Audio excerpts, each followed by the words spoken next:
Sir నమస్కారం sir. నమస్తే sir Allu Arjun గారు, చిరంజీవి గారు, నాగబాబు గారు అండ్ పవన్ కళ్యాణ్ గారు వీళ్ళ కాళ్ళు కడిగి ఆ నెత్తి మీద నీళ్లు పోసుకుంటే తప్పితే పుష్ప 2 సినిమాని మేము రిలీజ్ చేయనివ్వం అని చెప్పేసి చలమల శెట్టి రమేష్ జనసేన నేత ఒక కామెంట్ చేశాడు సార్. ఈ మధ్య కాలంలో మనం చూస్తున్నాం వరుసగా జనసేన నేతలందరూ కూడా అల్లు అర్జున్ గారి పైన దాడైతే చేస్తున్నారు. మొన్న బొలిశెట్టి శ్రీనివాస్ గారు, ఈ రోజు చలమల శెట్టి రమేష్ గారు. అంటే ఎందుకు ఈ విధంగా శ్రీనివాస్ యూటర్న్ తీసుకున్నాడుగా అంటున్నాయి. అవును, అది ఆయన చేసిన మాటలు కౌంటర్ ఇచ్చాను అన్నట్టుగా మాట్లాడారు. ఇంకోసారి మాట్లాడితే కౌంటర్ ఇస్తాను అంటున్నాడు తప్ప మాట్లాడను అన్నాడు. అలాగే ఇంకొక కీలకమైన మాట చెప్పాడు అతను. ఏంటంటే అల్లు అర్జున్ తో నాకు పర్సనల్ గా ఏ రకమైనటువంటి విభేదాలు లేవు అని కూడా చెప్పాడు. అది కీలకం ఆ ప్రకటనలో. అంటే పైనుంచి ఏదో ఒక అక్షింతలు పడిన పరిస్థితి అయితే కనిపిస్తోంది. ఈ విషయంలో మరి ఓవర్ గా స్పందించకండి అని. జనసేన పార్టీకి సంబంధం లేని గొడవ ఇది. జనసేన దీనిలో ఇన్వాల్వ్ అయితే అది ఇబ్బందికరమే. ఇప్పుడు జనసేన ఇన్వాల్వ్ అవటం మొదలైన తర్వాత వైసీపీ అల్లు అర్జున్ ని ఓన్ చేసుకోవడం మొదలుపెట్టింది. అల్లు అర్జున్ కోసం ఏం చేయడానికైనా మేము సిద్ధమే అని మాట్లాడుతున్నారు. నాగబాబు క్షమాపణ చెప్పాలంటున్నారు. నాగబాబు అల్లు అర్జున్ కి క్షమాపణ చెప్పాలని వైసీపీ డిమాండ్ చేస్తోంది. ఇది ఒక కీలకమైన పరిణామం. అందుకని ఇక్కడ ఇద్దరు కనిపిస్తారు, అల్లు అర్జున్, ఎన్టీఆర్. వీళ్ళిద్దరిని ఓన్ చేసుకునే ప్రయత్నం వైసీపీ చేస్తోంది. ఎన్టీఆర్ మీద దుప్పటేసే ప్రయత్నం చాలా చేశారు వాళ్ళు. ఆయన అటు కాకుండా ఇటు కాకుండా అలా తనదైన లౌక్యాన్ని ప్రదర్శిస్తూ కథ నడుపుతున్నాడు. అతనికంటే డిఫరెంట్ పొజిషన్ అర్జున్ది. సో ఇప్పుడు అల్లు అర్జున్ మీద దుప్పటేసే ప్రయత్నం వైసీపీ చేస్తోంది. దీన్ని గుర్తించాలి వాళ్ళు. ఆల్రెడీ గుర్తించారు. అందుకని అంటే అరవింద్ గారు ఉండగా జరగదు అది ఎలాగూ. కాకపోతే ఒక జాగ్రత్త, ఒక కేర్ తీసుకునే ప్రయత్నం. ఈ అతి చేయటం అనేది ఇబ్బందికరం. ఇక్కడ చిరంజీవి గారు స్పందించలా ఇప్పటి వరకు. ఆయన చాలా సాధారణ పద్ధతుల్లోనే ప్రవర్తిస్తున్నాడు. అరవింద్ గారు ఎక్కడా మాట్లాడట్లేదు. వాళ్ళ మధ్యలో గ్యాప్స్ ఉన్నాయని అనుకోని అక్కర్లేదు. అయితే ఎవరి వ్యాపారాలు వారివి, ఎవరి వ్యవహారాలు వారివి అనేది అంగీకరించాలి ఎవరైనా. అల్లు అనేది ఒక బ్రాండ్ అని ఎవరైనా అంగీకరించి తీరాలి.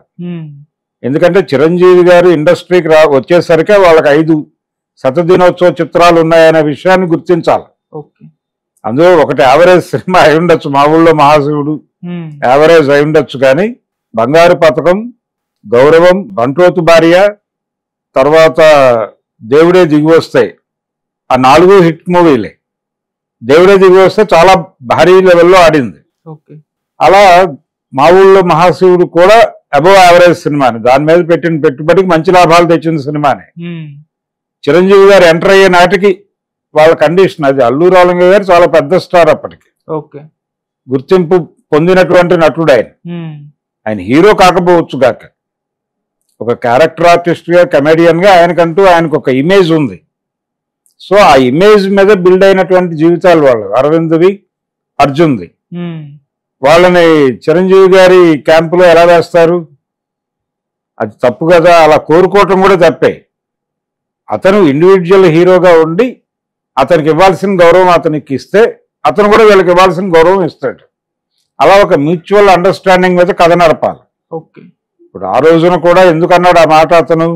పవర్ స్టార్ అని వీళ్ళు అరిచినప్పుడు సరైనోడు ఈవెంట్లో పవన్ కళ్యాణ్ గురించి మాట్లాడమనే నినాదాలు ఇచ్చినప్పుడు మాట్లాడని బ్రదర్ అని ఎందుకు అనాల్సి వచ్చిందంటే, అంతకు ముందు కూడా ఒకసారి ఈ గొడవ జరిగినప్పుడు అల్లు అర్జున్ అభిమానులు వెళ్ళి ఏమిటి ఈ గొడవ, దీన్ని మనం నివారించలేమా అని అర్జున్తో నేరుగా సంప్రదింపులు జరిపినటువంటి సందర్భం ఒకటి జరిగింది.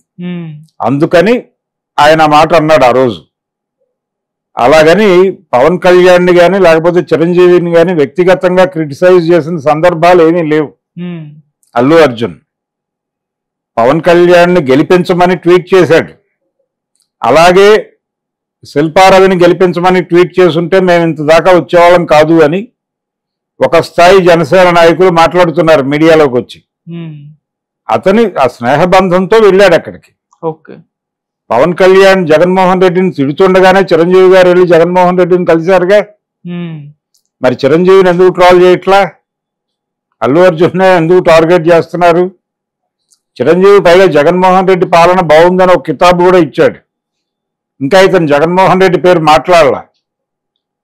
మరి చిరంజీవిని ఎందుకు మోస్తున్నారు మీరు ఇంకా? అది టోటల్ వ్యవహారంలో అభిమానులు పడుతున్న ఘర్షణ తప్ప వాళ్ళకి క్లారిటీ ఉంది.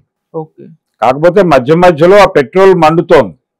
ఓ దశలో నాగబాబు గారు పెట్రోల్ వేశారు, ఆ తర్వాత స్వయంగా పవన్ కళ్యాణే పెట్రోల్ వేశాడు. ఇప్పుడు లేటెస్ట్ గా అల్లు అర్జున్ పెట్రోల్ పోసాడు. ఇది మేబీ కొనసాగొచ్చు, కొంతకాలం కొనసాగుతుంది. ఇది మంచిదే అనుకుంటూ ఉండుండొచ్చు. పుష్ప ప్రమోషనల్ యాక్టివిటీలో భాగంగా అని కూడా అనుకుంటూ ఉండుండొచ్చు. సినిమా రిలీజ్ అయిన తర్వాత, అంటే ఎలాగో ఇంకా తక్కువ రోజులే ఉంది, 100 రోజులు ఉంది గట్టిగా పుష్ప రిలీజ్కి. ఈ 100 రోజుల్లో దీనికి సంబంధించిన డ్రామా నడిపిస్తూనే రిలీజ్కి వెళ్ళిపోతారు. వీళ్ళు రిలీజ్ కానివ్వము అనటము, ఇదంతా వివాదం మంచిదే కదా సినిమాకి, ప్రమోషన్కి ఉపయోగపడే అంశం. కాబట్టి వీళ్ళు సినిమాని ఆపేస్తాము, ఆడనివ్వం, థియేటర్ల మీద దాడులు చేస్తాం అంటే వీళ్ళకే నష్టం. ఆ నష్టాన్ని గుర్తెరిగి ముందే ఆపేస్తుందా జనసేన, లేకపోతే వివాదం కొనసాగినా మంచిదే ఆగిపోయినా మంచిదే అన్నట్టుగా ఉన్నారు వాళ్ళు. ఇప్పుడు టోటల్ గేమ్ అంతా జనసేన దగ్గర ఉంది, మెగా కాంపౌండ్ లో కేంద్రీకృతమై ఉంది.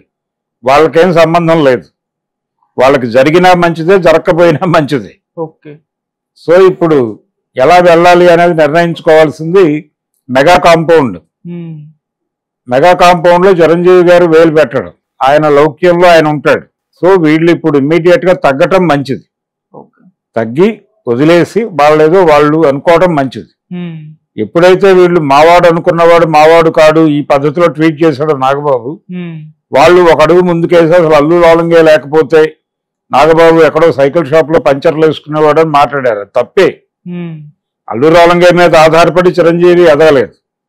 చిరంజీవి మెగాస్టార్ అవటం వెనకాల కొంత అల్లు అరవింద్ గారి వ్యూహరచన ఉంటే ఉండొచ్చు, అంతవరకే. అది మిగిలిందంతా ఆయన మెగాస్టార్ అవటము, నెంబర్ 1 to 10 ఉండగలగటము అనేది తన కెపాసిటీ మీద జరిగింది.